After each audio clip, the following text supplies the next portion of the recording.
For the nonprofit community in America, it's a mixed bag. The wage gap between men and women is getting smaller. However, nonprofits may not be prepared for the retirement of a larger number of baby boomers. The Bayer Center for Nonprofit Management at Robert Morris University has been studying the nonprofit workforce in southwestern Pennsylvania every other year since 2012. So what has the center discovered?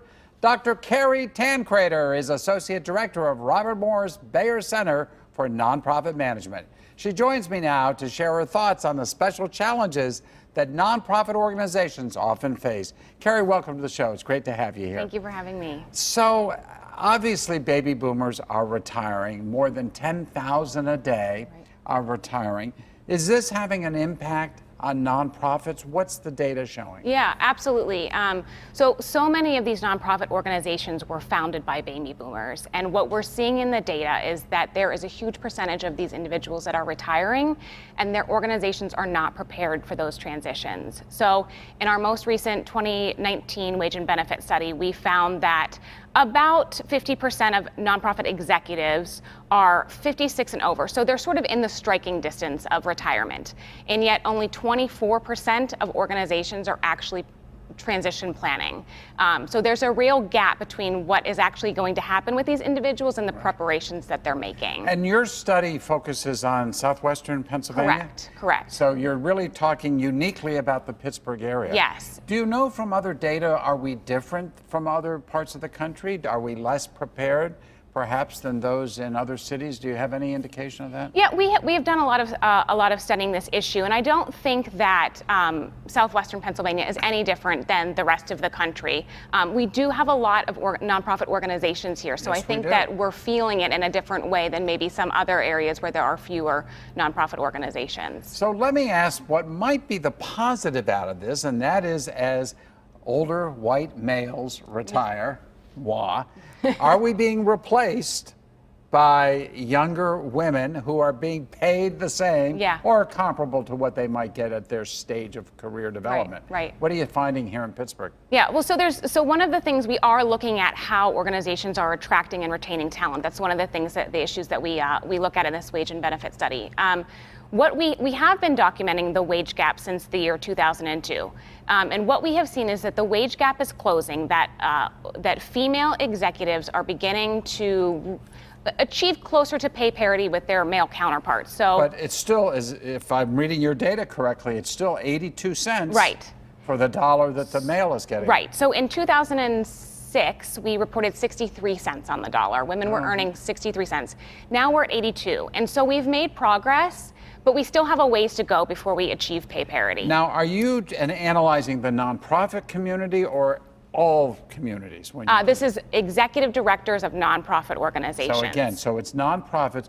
One would think that nonprofits would be better. You would think. You would think the social justice sector would employ a little social justice around pay equity, but that is not what we are finding in our data.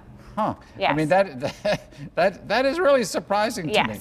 Does it make a difference how big and wealthy these nonprofits are? So one of the things that's really interesting, an interesting trend that we have seen this year is when we started this study in 2002, 17 years ago, we saw far more women leading smaller organizations.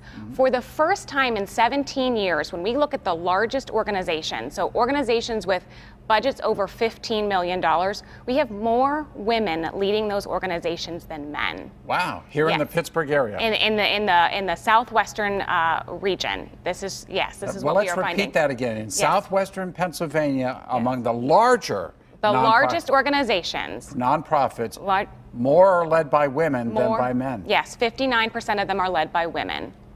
So that is the first time we are seeing that, and I think that we are seeing that. So we are still more likely to see women in leading small organizations, but the distribution is shifting, and we are seeing women represented in the largest organizations, which is a really positive thing. Let me ask you this question, Carrie, as somebody who studied this. Obviously, you know that a lot of folks will say, well, it's you're comparing apples and oranges when you compare the numbers, the figures.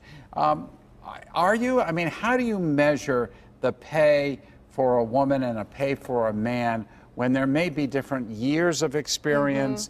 And some would argue that that you compare across professions where the jobs aren't quite the same. Right. What's your answer to those critics? Because they're out there, I'll tell you. Yes. Oh, you're absolutely right.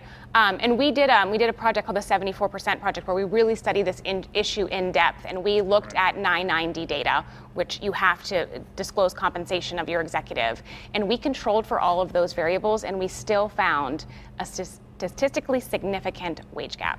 So I think that we can say a lot of those things, but at the end of the day, there is still something happening that is causing women to be paid less equitably than their male counterparts. Right. I mean, it would make obvious sense that a woman who is just taking a CEO job at a nonprofit would be paid less than a man who has been CEO for 15 years at that company. Right. And there's also pay differences if you're working for a health nonprofit organization versus a faith-based. There are types of organizations, and the pay is different. And so making sure that you're really comparing similar data points is an important part and I think finally the hopeful note is that as the males retire and the women take over, that the women will restore pay equity in their nonprofits. Yes.